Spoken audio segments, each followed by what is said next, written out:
नमस्कार. न्यूज डंकामध्ये मी अमित काळे आपलं मनापासून स्वागत करतो. आमच्या असंख्य प्रेक्षकांना दिवाळीच्या मनापासून शुभेच्छा. शिवसेनेची मुंब्र्यातील शाखा काही दिवसांपूर्वी पाडण्यात आली आणि या शाखेच्या ताब्यावरून शिवसेना एकनाथ शिंदे गट आणि शिवसेना उद्धव बाळासाहेब ठाकरे गटात काही दिवसांपासून कलगीतुरा रंगलाय. कालच या शाखेच्या पाहणी दौऱ्यावरून उद्धव ठाकरे गट आणि मुख्यमंत्री एकनाथ शिंदे गट आमने सामने आले. काही काळ वातावरण तणावाचं होतं. त्यानंतर उद्धव ठाकरे यांनी शाखेकडे न जाता पोलिसांनी बॅरिकेड्स लावलेल्या ठिकाणापासून युटर्न घेतला. हा प्रकार काल संपलेला होता. मात्र विषय संपून देण्यात माहीर असलेल्या खासदार संजय राऊत यांनी या विषयावरून आज एक विधान केलं. मनात आणलं असतं तर घुसता आलं असतं, मात्र दिवाळी असल्यानं आम्ही संयम बाळगला वगैरे असं ते बोलले. हम घुस सकते थे ना अंदर कल, आपने देखा होगा क्या माहौल था, कैसा माहौल था, लेकिन खून खराबा होता, दंगे होते और हमने अवॉइड किया. काल नेमका प्रकार काय घडला, तिथं काय वातावरण होतं, हा प्रकार सगळा संबंध महाराष्ट्रानं अगदी लाईव्ह बघितलेला आहे. त्यामुळं असली विधानं करून ऐन सणासुदीला वातावरण खराब करण्यात काहीही अर्थ नाही. शिवसेना उद्धव बाळासाहेब ठाकरे पक्षाचे पक्षप्रमुख श्री उद्धव ठाकरे हे मुंब्र्यातील शाखेला भेट देणार असल्याचं जाहीर झाल्यानंतर वातावरण बदलत होतं. दिवाळी सुरू असताना अशा प्रकारचा निर्णय त्यांनी घेण्याचं मुळात परिस्थितीला धरून नव्हतं. दिवाळी झाल्यानंतरही त्यांना शाखेला भेट देता आली असती किंवा या निमित्तानं जे शक्ती प्रदर्शन करायचं होतं ते करता आलं असतं. मात्र आज दिवाळी असताना, दिवाळीचा पहिला दिवस असताना त्यांनी कालचा मुहूर्त का काढला हाच मुळात न समजणारा प्रश्न आहे.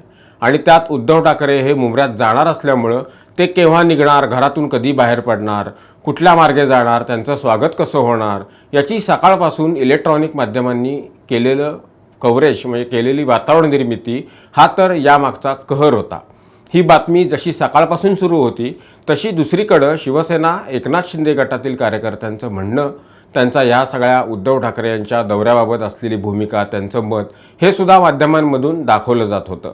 त्यामुळं वातावरण तापणं हे साहजिक होतं. या सगळ्याचा परिणाम कायदा व सुव्यवस्था कुठं बिघडू नये किंवा ती अबाधित राहावी यासाठी पोलिसांच्यावर जास्त जबाबदारी होती आणि पोलिसांनी ती अत्यंत योग्य पद्धतीनं व्यवस्थित योग्य त्या ठिकाणी पोलीस बंदोबस्त ठेवून ती पार पाडली असं म्हणावं लागेल. कारण कालच्या घटनेमध्ये कुठे एक साधा दगडही एकमेकांच्यावर भिरकवण्याचा साधा प्रकारही घडलेला नाही. उद्धव ठाकरे जेव्हा मुंब्र्यात शिवसेना शाखेच्या काही अंतरात जवळ पोहोचले तेव्हा त्या ठिकाणी पोलिसांनी आधीच बॅरिकेड्स लावून ठेवलेलं होतं आणि उद्धव ठाकरे यांचा ताफा हा तिथं अडवण्यात आला. वरिष्ठ पोलीस अधिकारी, कनिष्ठ पोलीस अधिकारी आणि कर्मचारी यांनी उद्धव ठाकरे गटाचे नेते, आमदार, खासदार, स्वतः उद्धव ठाकरे यांच्याशी कायदा व सुव्यवस्था या संदर्भात केलेली चर्चा आणि पोलिसांनी त्यांना पुढं न जाण्याबाबत केलेलं आवाहन यानंतर उद्धव ठाकरे यांच्या गाड्यांचा थापा हा तिकडून माघारी फिरला आणि शिवसेना उद्धव ठाकरे गटाकडून सभेसाठी आयोजित करण्यात आलेल्या मंडपाजवळ उद्धव ठाकरे आणि त्यांचे नेते पोहोचले. तिथे उद्धव ठाकरे यांचं भाषणही झालं. त्यानंतर त्यांनी पत्रकार परिषद घेऊन त्यांची भूमिकाही मांडली. या पत्रकार परिषदेत त्यांनी एकनाथ शिंदे गटावर, एकनाथ शिंदे यांच्यावर जोरदार टीका केली. त्यानंतर आज संजय राऊत यांनी आम्ही म्हणजे शिवसेना उद्धव बाळासाहेब ठाकरे गटाचे समर्थक यांनी ठरवलं असतं तर आम्ही काल शिवसेना शाखेजवळ गेलो असतो, घुसलो असतो अशा प्रकारची भाषा केली. अशी भाषा करून त्यांना काय साध्य करायचं होतं हे त्यांनाच माहीत. इतकंच नाही तर त्यांनी काल पोलिसांच्यावरही टीका केली. पुलिस की मैंने कल हतबलता देखी है, हताशा देखी है, दुर्बलता देखी है. पुलिस कल मैंने देखा चोर और डकैती की रक्षा कर रहे थे.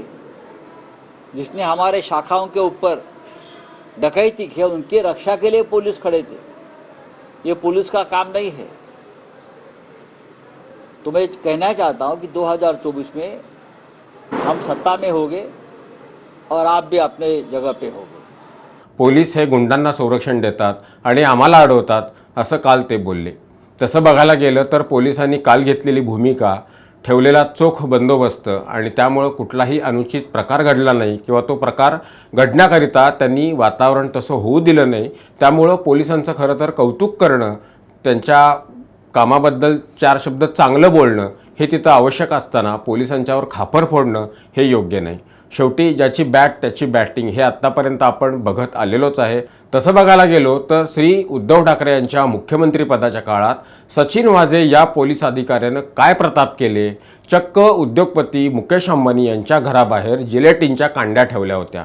इतकं धाडस त्या काळात पोलीस अधिकाऱ्यांचं वाढलं होतं. हे महाराष्ट्र अजून विसरलेलं नाही. त्यामुळं पोलिसांच्यावर खापड फोडण्यात काहीही अर्थ नाही.